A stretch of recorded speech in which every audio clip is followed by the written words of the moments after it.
Saudara, memasuki hari ke-13 pasca banjir bandang yang menerjang Luwu Utara, tim SAR kembali melakukan pencarian korban hilang. Hari Jumat ini, tim fokus mencari korban dengan menyisir 3 sungai, yaitu sungai di Desa Rada, Petambua, dan Bode. Tim yang mencari korban pun dibagi di area hulu dan hilir sungai-sungai tersebut. Tak hanya pencarian korban, penanganan pasca banjir bandang di Luwu Utara juga difokuskan pada perbaikan fasilitas umum yang rusak akibat tertimbun lumpur.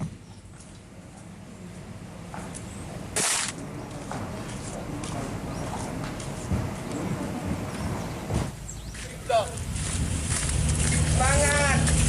Bersama kami lagi.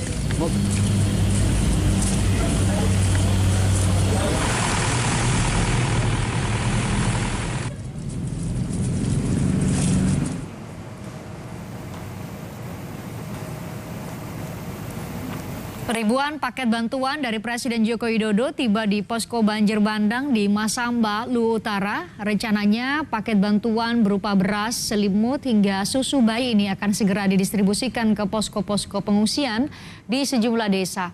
Saat ini bantuan tahap pertama berjumlah 8.000 paket dan akan segera tiba tahap kedua berjumlah 2.000 paket.